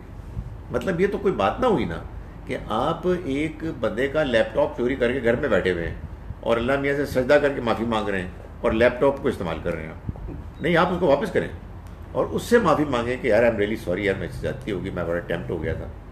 یہ اصل میں بات ہے۔ اس کا یہ مطلب نہیں ہے کہ بندہ نماز نہ پڑھے، بندہ شرک کرے، بندہ شراب پیے تو اللہ میاں بڑا لبرل ہے۔ نہیں، اللہ لوگوں اس کو جواب دے ٹھہرائے گا اگین ان کی اپنی انڈرسٹینڈنگ کے مطابق، جو ان کو علم ملا، جو ان کو دین ملا، جو ان کو موریلٹی ملی، اس کے لحاظ سے وہ اللہ کے یہاں رسپانسبل ہے۔ کتنا یہ وہی جانتا ہے، اسے معلوم ہے میری کیپیسٹی کیا ہے، آپ کی کیپیسٹی کیا ہے، لیکن اس میں وہ اصل میں یہ دیکھے گا کہ جو آپ کے اوپر آبلیگیشنز تھیں، مورل آبلیگیشنز کیا ہوتی ہیں؟ دوسروں کے حقوق۔ دوسرے کون ہیں؟ یا اللہ ہے، اللہ کے بندے۔ تو اللہ کے بندوں کے حقوق کی ادائیگی جو ہے اس پر ہم جواب دہ ہوں گے، لیکن توبہ کی صورت میں آپ سے اللہ کے بارے میں مزید کچھ نہیں پوچھا جائے گا، اللہ تعالیٰ معاف کر دے گا اگر آپ مخلصانہ کریں۔ 1 to 1 ہے، آپ اگر ریئلی سوری، اور وہ ظاہر وہی ڈیسائیڈ کرے گا کہ آپ کی توبہ جینوئن ہے۔ لیکن بندوں کے معاملے میں آپ کی توبہ افیکٹو اسی وقت ہوگی کہ جب آپ نے جس کے ساتھ زیادتی کی ہے وہ بھی آپ کو معاف کرے، یعنی آپ اس کو کمپنسیٹ کریں۔ یہ انہوں نے پوچھا ہے، اگر آپ مجھے اجازت دیں یہاں کہ why did the صحابہ کرام wage wars after the prophet and take prisoners؟ دیکھیں جی، بات یہ ہے کہ جو ابھی بات ہے ہمارے پاس ہسٹری میں، اس کو ہم دین کی روشنی میں سمجھیں گے۔ صحابہ کرام نے نبی صلی اللہ علیہ وسلم کے بعد ان سلطنتوں پر کیا جا کے حملہ کیا، یا ان کو پیغام دیا کہ ہم آ گئے ہیں، یا اسلام قبول کرو، یا تم ہمیں موقع دو کہ ہم یہاں حکومت کریں، یا پھر جنگ کے لیے تیار ہو جاؤ، جن کو حضور نے خطوط لکھے تھے۔ سو اللہ کے رسول کے آنے کے بعد جب بات آخری حد تک واضح ہو جاتی ہے تو وہ لوگ کہ جن پر بات واضح ہو جاتی ہے وہ اللہ کی پکڑ عذاب کی زد میں آ جاتے ہیں۔ وہ لوگ بھی تھے کہ جو عریبین پیننسلا کے اندر تھے، اور جب یہ بات بالکل واضح ہو گئی تو اس واقعے کے نتیجے میں وہ لوگ بھی کہ جو گرد و پیش کے علاقوں کے تھے وہ بھی اس کی گرفت میں آ گئے، اور یہ کام صحابہ کرام نے کیا، جن کو قرآن نے خود بیان کیا کہ کہ یہ اب اللہ کے پیغمبر اور دنیا والوں کے درمیان ایک درمیان کی امت ہے. In which surah and ayat does Allah question Hazrat Isa whether he had told his people that he was son of God? سورہ مائدہ سورہ نمبر 5 اور یہ آیت نمبر 116 میں ہے. 116 516. چلیے بڑا شکر ہے کہ بہت تھوڑے سوال ہیں. The question is asked in سورہ مائدہ. وہ دیکھا انصاری صاحب نے میرا جواب دے دیا. Thank you very much. چلیں جی. جی یہ جو آپ نے فرمایا کہ انہوں نے رسول پاک نے خط لکھے تھے، وہ کیا اس کا خط کا متن کیا تھا؟ سادہ تھا. یعنی نبی صلی اللہ علیہ وسلم کے جو زندگی میں ایک غیر معمولی انقلاب عربین پیننسلا میں آ گیا تھا، وہ خبر پھیل گئی تھی. One person ordinary with no military might strength behind ham, اور وہ آ کے کہتے ہیں کہ میں اللہ کا پیغمبر ہوں اور جو نہیں مانے گا وہ میرے سامنے سبجوگیٹ ہو جائے گا. یہ واقعہ ہو گیا، اس کی خبر پھیل گئی، حضور نے خط بھیج دی. اب جن کو بھیجے ان کو بھی اطلاع ہوگی. وہ کیا تھا؟ اسلم تسلم، تم اسلام قبول کر لو اور تم امن میں آ جاؤ گے. تو جن لوگوں نے کنفرنٹ کیا پھر وہ لوگ بھی اسی سزا کی زد میں آ گئے. ناٹ دیٹ ان پر اس طرح کا عذاب آیا کہ سب کو مار دیا گیا، نہیں، بس جب انہوں نے سرنڈر کر دیا تو اس کے بعد ان کو چھوڑ دیا گیا. کسی فرد کو زبردستی مسلمان نہیں کیا گیا، لیکن وہ علاقے مسلمانوں کے قبضے میں آ گئے. اس کو بند کریے. یہ اس کے قرآن کی جو ڈیفینسو ڈاکٹرن ہے جہاد کا، اس کے خلاف نہیں جاتی بات کہ اگر انہوں نے آپ کے اوپر اٹیک نہیں کیا یا آپ کے اوپر تھریٹ کوئی امپوز نہیں کیا تو آپ انہیں سبجوگیٹ کریں؟ میں یہ گزارش کر رہا ہوں نا، دو پاسبلٹیز ہیں. ایک پاسبلٹی یہ ہے کہ یہ صرف اپنے باؤنڈریز کو ایکسپینڈ کرنے کا طریقہ تھا. نہیں، اصل میں قرآن سے معلوم ہوتا ہے کہ اللہ کے رسول جب آ جاتے ہیں تو ان کے آنے کے بعد ایک اسپیشل قانون ہے کہ جو امپلیمنٹ ہوتا ہے، اور وہ ہے رسولوں کے انکار کرنے والوں پر اللہ کی سزا کا. قرآن نے اس کو بہت ڈیٹیل میں بیان کیا ہے. نبی صلی اللہ علیہ وسلم کے زمانے میں جن لوگوں کو اس وجہ سے مارا گیا وہ تو قرآن نے ڈسکرائب کر دیا. قرآن نے بتایا کہ تم نے مارا ہی نہیں، یہ اللہ نے مارا ہے، یہ اللہ کی سزا ہے. تو اس میں تو کوئی اجتماع نہیں، صرف معاملہ رہ جاتا ہے صحابہ کرام کا. تو وہ میں آپ کو بتا رہا ہوں کہ وہ معلوم ہوتا ہے کہ آپ ہی کی زندگی میں آپ کے ہاتھوں جو یہ اطلاعات گئیں یہ ان تک پہنچی، اور اس کے بعد یہ اقدام ہوا جو اسی کی ایکسٹینشن تھی. اصل میں یہ جو ہماری بحث ہے نا، ان آپ کا یہ جو ہمارے دین میں اس ویو کو رکھتے ہیں ایکسٹریم کہ ہم نے جہاد کے ذریعے سے پھیلانا ہے، اس میں بحث یہی ہے کہ صحابہ کرام کا اقدام نبی صلی اللہ علیہ وسلم کے کمپینینز ہونے کی ایکسٹینشن تھی. یہ کوئی شریعت کا حکم نہیں تھا، یہ رسالت کے قانون کی اپلیکیشن کی ایکسٹینشن تھی. میرا خیال ہے کہ خبر آ گئی کہ نہیں آئی؟ نہیں، وہ کہہ رہے 5 منٹ. یہ بھی پاسبلٹی ہو سکتی ہے کہ آج یہ کیا چکر ہے؟ بدلتا رہتا ہے ٹائم. نہیں، but it can not. City 42 لگاؤ نا، It's 707. اس سے 707. اچھا ٹھیک ہے، ٹھیک ہے. یہ there was a very pertinent existential threat to the new faith, جس وجہ سے many times they actually preempted also. If a tribe or a nation was trying to or planning to attack the Muslims, تو ان کے ساتھ pre-empt کرنا جہاد. تو یہ پاسبلٹی بھی ہو سکتی ہے کہ خطرہ تھا سروائیول کا، of the new faith. And that's why they had to expand the territory and دیکھیں میں آپ کو بتاؤں، نبی صلی اللہ علیہ وسلم کی زندگی میں جو کچھ ہوا ہے اس پہ تو آپ یوں سمجھیے کہ قرآن مجید نے رننگ کمنٹری کر دی. اور وہ کمنٹری کیا ہے؟ وہ کمنٹری میں آپ بتاؤں، اللہ کے رسول جب آتے ہیں اپنی قوم کے سامنے پیغام پیش کرتے ہیں، قوم انکار کرتی ہے تو ایک مدت گزر جانے کے بعد وہ ہجرت کرتے ہیں. جیسے ہی وہ ہجرت کرتے ہیں قوم کے اوپر عذاب اللہ کی طرف سے واجب ہو جاتا ہے، یعنی اب اس پر عذاب آنا ہے. قوم کو جو امان ملی، جو ان کو بچنے کا اللہ کی طرف سے ایک مل گیا ایک امکان، وہ رسول کی موجودگی کی وجہ سے. وہ ہجرت کریں گے اور وہ عذاب کے لیے ایلیجبل ہو جائیں گے. اب مدینے میں آنے کے بعد ان ریئلٹی مشرکین مکہ عذاب کی زد میں تھے. اللہ نے اپنی مہربانی سے اس کو ڈیلے کیا. چنانچہ غزوہ بدر 2 سال کے بعد ہوئی اور اس میں اللہ نے ان کے اوپر عذاب کا پہلا کوڑا برسایا.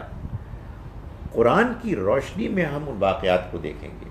ہسٹورینز نے جو کچھ بیان کیا ہے یہ پرسنل آبزرویشنز، ادھر ادھر کی باتیں، کچھ اوتھینٹک، کچھ گپ یہ ہیں.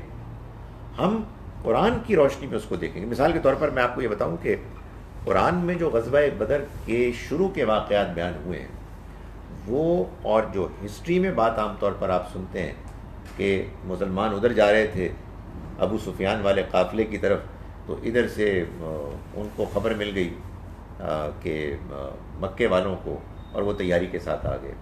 قرآن کہتا نہیں ایسا نہیں ہوا. قرآن مجید سے معلوم ہوتا ہے کہ اللہ نے پیغمبر صلی اللہ علیہ وسلم کے ذریعے سے مسلمانوں کو 2 آپشنز دی. ایک کہ تم اس سے لڑو گے جو کیل کانٹے سے لیس ہوگا لشکر، یعنی مکے والے، یا وہ کہ جو غیر ذات شوکت ہے، جس میں کوئی کانٹا نہیں ہوگا، یعنی یہ تجارتی قافلہ. تو یہ کیا تھا؟ یہ اصل میں ایک اللہ نے موقع دیا تھا کہ غور کیا جائے. چلیے سبحانک اللہ.